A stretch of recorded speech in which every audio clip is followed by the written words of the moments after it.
Hello everybody, this is Silent here with some more Jade Empire, and in this episode we're going to be closing the dam finally. We've fought so long and so hard to get here. So many stupid levels with so many goddamn ghosts. We're finally here! Oh my god, yes! Saving Tian's Landing, doing it for the people.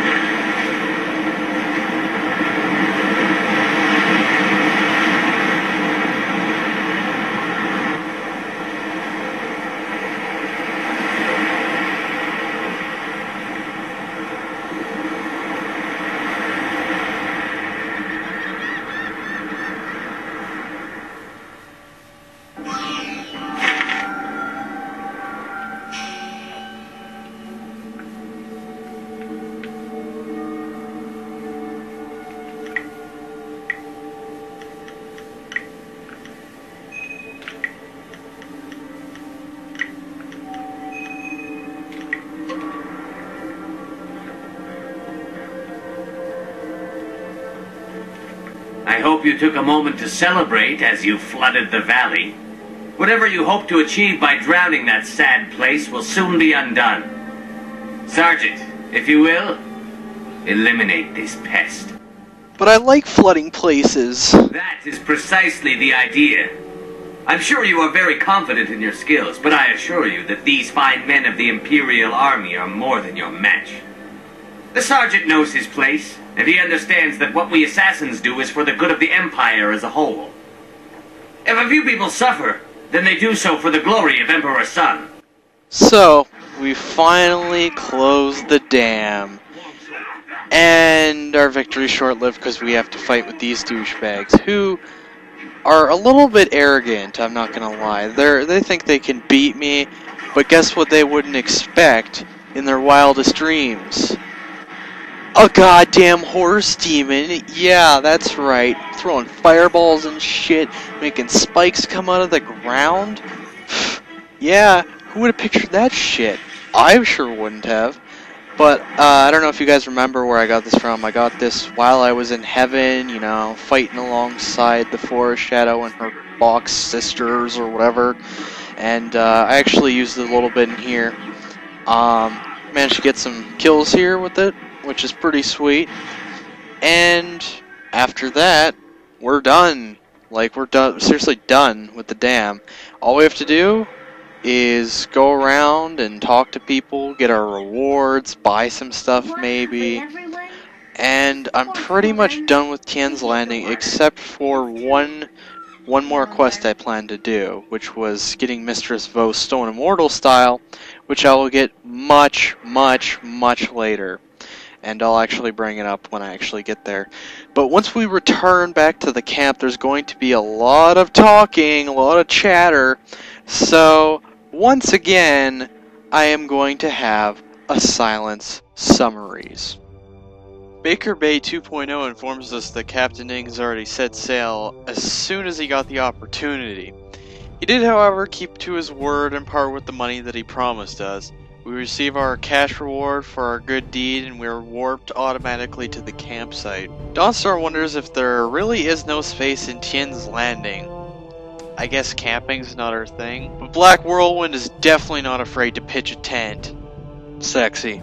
He complains about how no bed is able to fit him, and he suggests that the great outdoors aren't all that bad. Dawnstar calls Whirlwind a fat ass in retaliation. And that's pretty much it. Just called fat ass.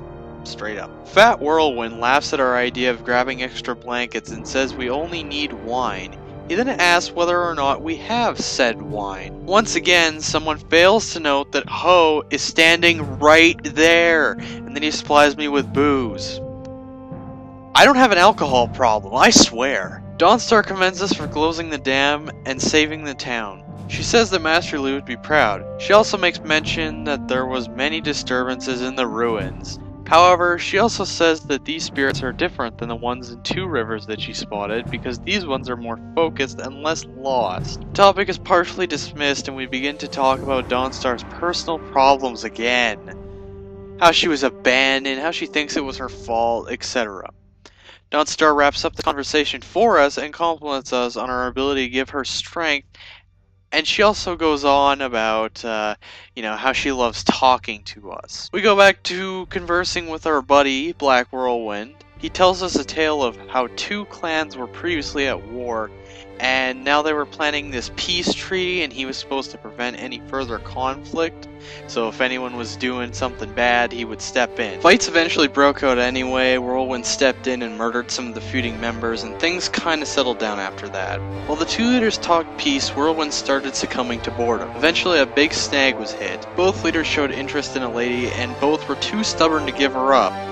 Whirlwind's solution was to cut the woman in half, so each leader would get a piece. I really have nothing witty to add here. Of course, the event led to more bloodshed, and Whirlwind killed them all. The end.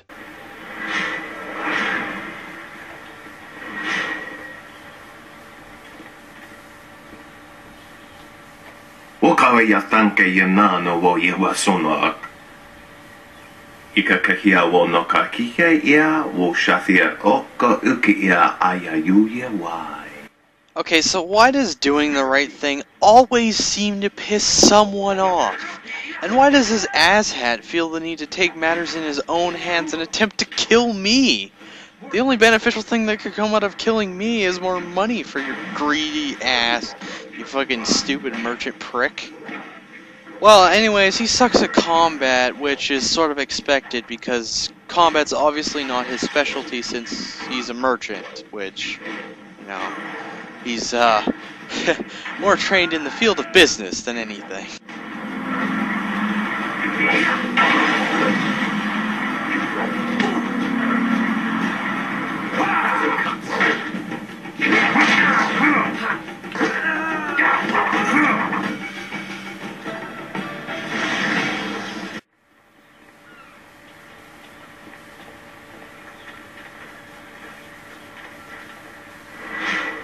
Hello there, stranger.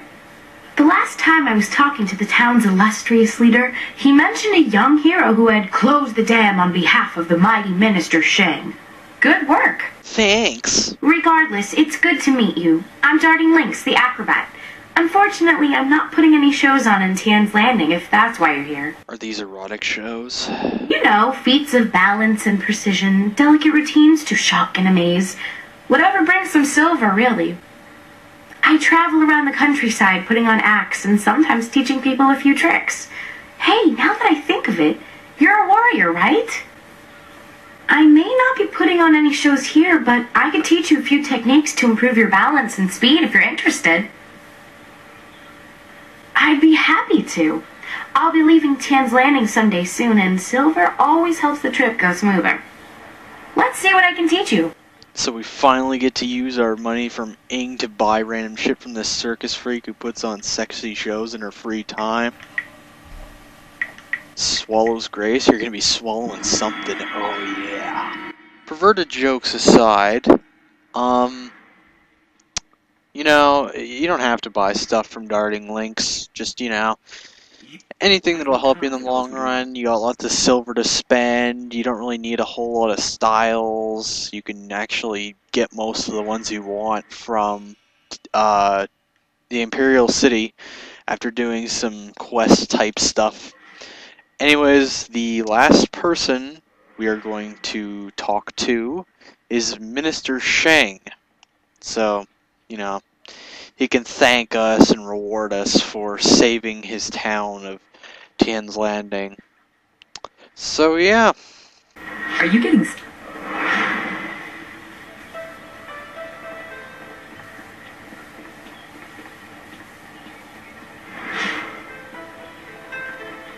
You did it! How the people will sing the praises of Minister Sheng, who found, hired, and sent forth the helpful peasant who ultimately solved the problem. Not at all. I may even mention you in my report. Very well, run along. Now that the dam is closed again, Minister Sheng is on his way back to the Imperial City. I'm sure of it. Oh, mark my words, Minister Shang. I will follow you to the Imperial City. But first, we have to take care of one more little problem. We're going to be taking Rue's boat and going to the pirate's lair next.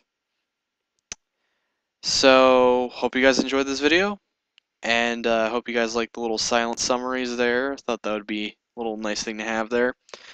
And yeah, stay tuned, and hope you guys like this video.